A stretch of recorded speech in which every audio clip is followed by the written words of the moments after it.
मेरे प्यारे बच्चों, पढ़ने वाला ऑनलाइन क्लासेस में आप सभी का स्वागत है। तो आज की इस वीडियो में आज हम लोग समझने वाले हैं प्रकाश का परावर्तन तथा अपवर्तन चैप्टर के मोस्ट वीवीआई ऑब्जेक्टिव को आज हम लोग देखने वाले हैं, जो कि परीक्षा में बहुत बार पूछा गया है। यहाँ से सवाल आता है और हम लोग क्वेश्चन बैंक को देखने वाले हैं। जैसा कि आप लोग थंबनेल देख के ही समझ गए होंगे कि भैया आज हम लोग क्या क्या पढ़ने वाले हैं, है कि नहीं।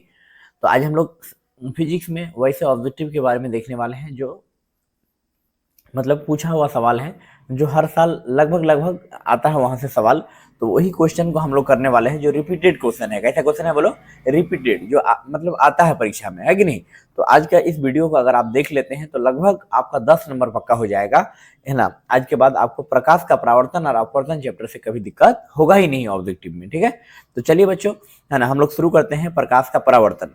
प्रकाश का परावर्तन चैप्टर शुरू करेंगे बच्चों। इसमें हम लोग कुछ पहले परावर्तन वाला पढ़ेंगे, उसके बाद गोलीय दर्पण का भी कुछ ऑब्जेक्टिव दिए हैं, उसको भी आप लोग देख लीजिएगा। ओके, चलिए हम लोग समझते हैं पहला क्वेश्चन। पहला क्वेश्चन है बच्चों, यहाँ पर पहला क्वेश्चन लिखा हूं मैं, अब देख लो। पहला क्वेश्चन लिखा हूं यहाँ पर,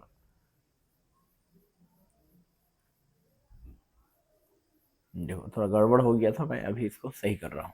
ओके,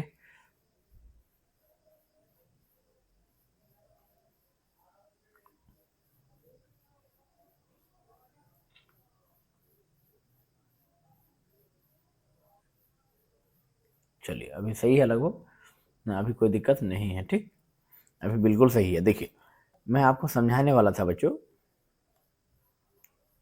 चलिए अभी सही है, क्लियर आप लोगों को दिख रहा है, कोई दिक्कत नहीं है। तो हम लोग बच्चों क्वेश्चन ए समझ रहे थे, मैं पेंसिल ले लेता हूं, उसके बाद फिर समझाऊंगा। ओके, चलिए पेंसिल मैं ले लिया हूं, ठीक है। देखिए पहला क्या है, परावर्तन के नियम से निर्धारित होता है। परावर्तन के नियम से क्या होता है? निर्धारित होता है। ऑप्शन ए में है आपतन कोण, है ना। पहले नंबर क्वेश्चन में थोड़ा कलर चेंज कर रहा हूं, कलर में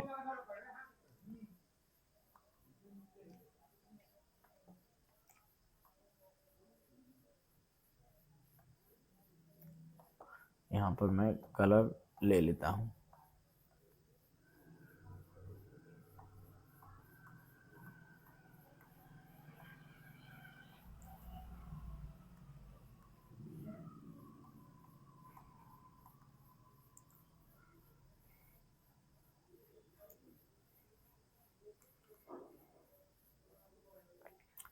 चलो बच्चों, यहाँ पर मैं कलर देख रहा था, कलर यहाँ पर हमको मिल गया। ओके, कोई दिक्कत आप लोगों को समझने में? चलिए यहाँ पर मैं देख रहा हूँ कलर कैसा है। हाँ बच्चों ठीक है, अभी मस्त कलर है। देखो प्रकाश का परावर्तन, क्या समझ रहे थे? प्रकाश का परावर्तन का पहला क्वेश्चन है कि परावर्तन के नियम से निर्धारित होता है। 2017 में पूछा है क्वेश्चन। बताओ बच्चों क्या होगा? पहला नंबर क्या होना चाहिए, है ना। आंसर क्या होगा? आपतन कोण बराबर परावर्तन कोण, परावर्तन कोण बराबर अपवर्तन कोण, आपतन कोण बराबर विचलन कोण, इनमें से कोई नहीं। क्या होगा, है ना। आप लोग टिक लगाते जाना बच्चों, कमेंट बॉक्स में लिखिएगा। तो पहला नंबर आंसर इसका क्या होगा? एक नंबर का आंसर ए होगा। क्या होगा बच्चों? Answer A. ओके, चलिए नेक्स्ट चले।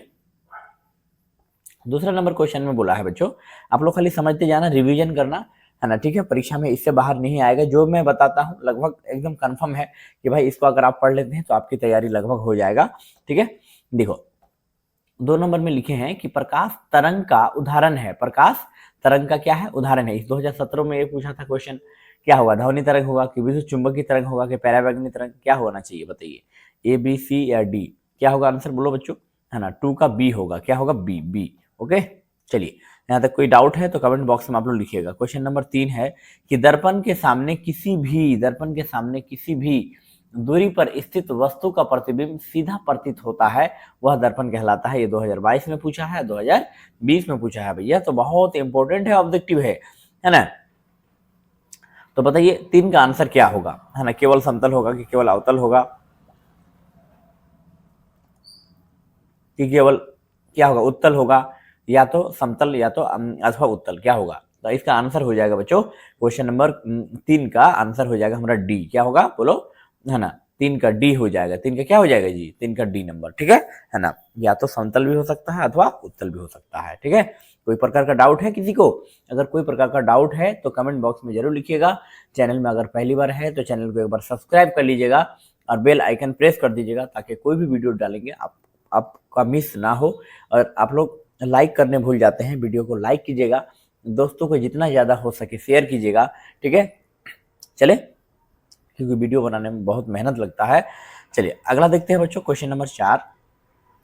क्वेश्चन नंबर 4 का है बच्चों, निम्नलिखित में किस माध्यम में, है ना, किस माध्यम में प्रकाश की चाल सबसे अधिक होती है? बताओ।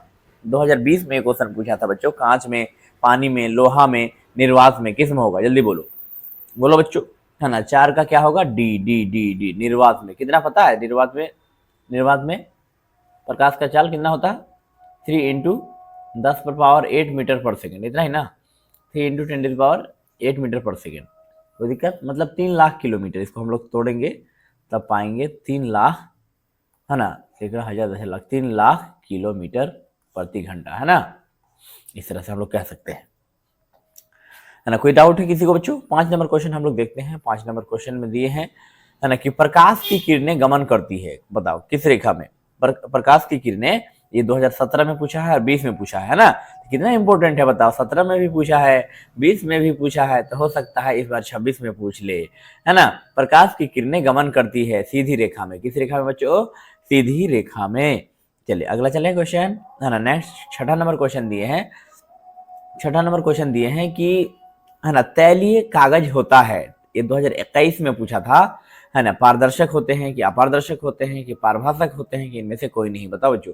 6 का क्या होगा? पारभाषक होते हैं, 6 का सी होगा। चलिए आगे बढ़े। 7 नंबर क्वेश्चन में है, प्रकाश के परावर्तन के कितने नियम है? 2024, 2015, 2025। अरे भाई ये तो पूरा बिहार बोर्ड एकदम पूरा इसको बहुत बार ट्राई किया है यार। 2020 में पूछा, 2021 में पूछा है, देख रहे हैं, बहुत इंपॉर्टेंट क्वेश्चन है। प्रकाश के परावर्तन के कितने नियम है? बताओ, है ना। प्रकाश के परावर्तन के 2 नियम है। कितने नियम है बच्चों? 2। चलिए आगे बढ़े। 8 नंबर क्वेश्चन में दिया है ना, समतल दर्पण द्वारा बना प्रतिबिंब होता है। समतल दर्पण द्वारा बना प्रतिबिंब कैसा होता है? बोलो बोलो बोलो। समतल दर्पण द्वारा जो प्रतिबिंब बनता है मेरे प्यारे सुकूनों, वो कैसा बनता है? जल्दी बोलो। ये समतल दर्पण है। ये समतल दर्पण, मान लो कि यहाँ पर कोई खड़ा है कि नहीं, है ना। तो समतल दर्पण पर बना वस्तु जो है बच्चों, बना प्रतिबिंब कैसा होता है? 2015-16 में पूछा है, 23 में पूछा, बहुत रिपीटेड क्वेश्चन है, बहुत पूछता है ये सवाल, है ना, पूछा हुआ सवाल है, इसलिए आप लोग देखो अच्छा से, क्या पता 2026 में डायरेक्ट देखने को मिले आपको, है नहीं। 8 का हो जाएगा बच्चों, बी नंबर होगा, काल्पनिक। काल्पनिक काल्पनिक क्या होगा? काल्पनिक। चलो 9 नंबर देखते हैं। 9 नंबर में है कि एक अभिसारी किरण पुंज, क्या बोला है बच्चों, है ना, एक अभिसारी किरण पुंज समतल दर्पण पर आपतित होती है, परावर्तित किरण पुंज होगा। उसका परावर्तित किरण पुंज क्या होगा? बताओ, है ना। 9 का हो जाएगा बच्चों अभिसारी। 9 का क्या हो जाएगा? अभिसारी। 9 का क्या हो जाएगा? बोलो, अभिसारी हो जाएगा, ठीक है। चलते हैं नेक्स्ट। 10 नंबर में है ना, 10 नंबर में लिखे हैं बच्चों, किसी समतल दर्पण द्वारा आवर्धन होता है।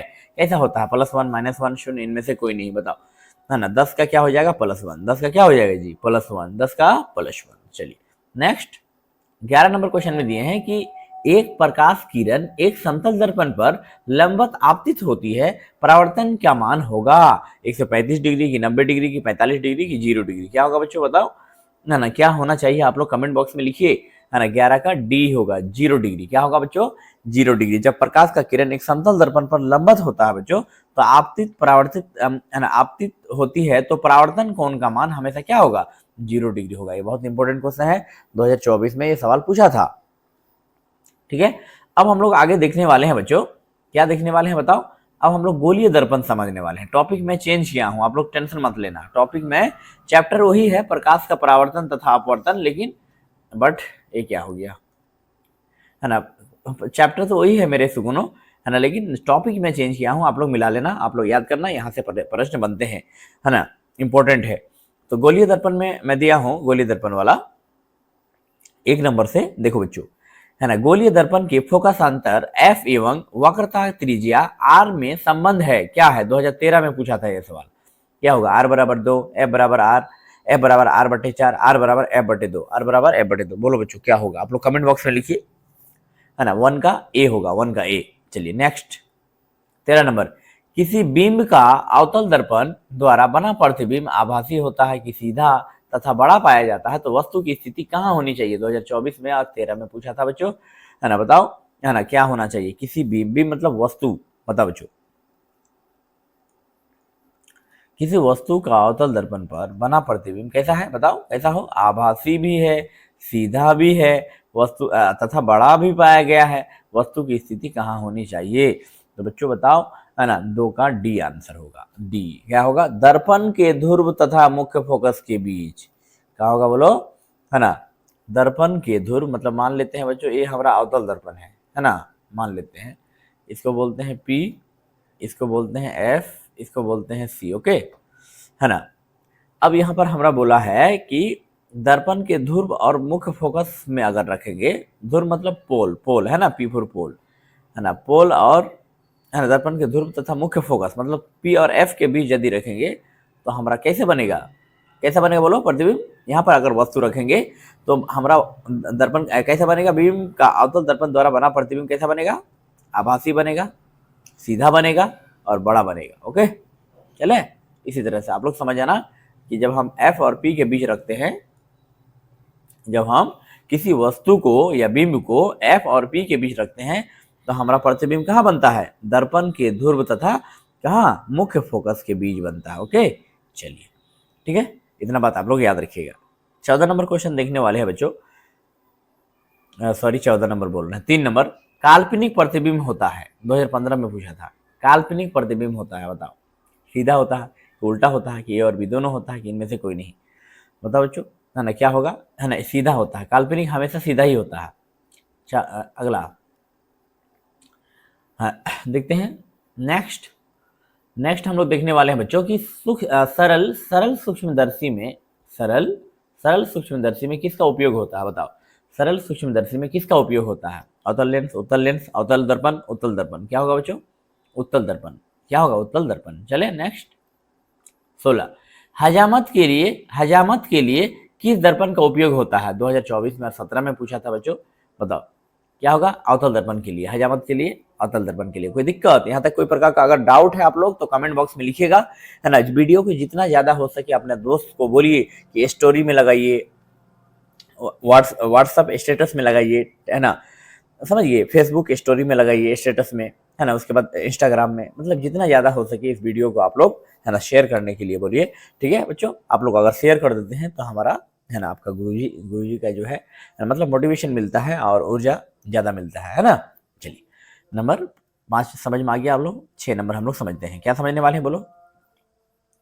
6 नंबर में बोला गया है मेरे सुकूनों, है ना, 6 में बोला गया है कि सर्च लाइट, 6 नंबर में क्या बोला, सर्च लाइट का परावर्तक सतह होता है, 2017 में पूछा है। बताओ 6 का आंसर हमारा क्या होगा, उत्तल होगा कि अवतल होगा कि समतल, की उनमें से कोई नहीं। क्या होगा बच्चों, बताओ। सर्च लाइट का परावर्तक सतह कैसा होता है ना, अवतल होता है। कैसा होता है बोलो, अवतल, याद रखिएगा। चलिए नेक्स्ट 18 नंबर, कि दंत विशेषज्ञ किस दर्पण का उपयोग मरीजों के दांतों को बड़ा प्रतिबिंब देखने के लिए किया जाता है, 2018 में पूछा था यह सवाल। बताओ बच्चों, समतल होगा कि अवतल होगा कि उत्तल होगा कि इनमें से सभी होगा, क्या होगा बताओ, सोचिए क्या होगा, है ना, क्या होगा, अवतल दर्पण होगा, अवतल दर्पण। क्या होगा बोलो बच्चों, अवतल दर्पण होगा। चलिए, है ना, 19 नंबर क्वेश्चन हम लोग देखने वाले हैं। एक प्रयोग में अवतल दर्पण द्वारा किसी बिंब का प्रतिबिंब एक पर्दे पर प्राप्त किया जाता है, तो दर्पण की फोकस दूरी को निर्धारित करने के लिए प्रयोगकर्ता को मापने की जरूरत है, 2018 में पूछा था यह सवाल। तो 8 का हो जाएगा ए, 8 का क्या हो जाएगा, ए, दर्पण तथा पर्दे के बीच की दूरी होगा। क्या होगा बोलो। चलिए 20 नंबर हम लोग देखेंगे बच्चों, है ना, यदि किसी बिंब के प्रतिबिंब का आवर्धन ऋणात्मक है तो उस प्रतिबिंब की प्रकृति क्या होगी, ये 2018 में पूछा था, बहुत ही वीवीआई क्वेश्चन है बच्चों, है ना। बताओ इसका आंसर क्या होगा, वास्तविक और सीधा होगा कि वास्तविक और उल्टा होगा, कि आभासी और सीधा होगा कि आभासी और उल्टा होगा। बोलो 9 का क्या होगा बच्चों, बताओ। 9 का वास्तविक और सीधा होगा। क्या होगा, वास्तविक और सीधा होगा, वास्तविक और सीधा होगा। तो यहाँ तक कोई दिक्कत समझने में आप लोगों को, तो बच्चों, है ना, आशा करते हैं कि आपको इस वीडियो से आपको कुछ ना कुछ सीखने को मिला होगा। है ना।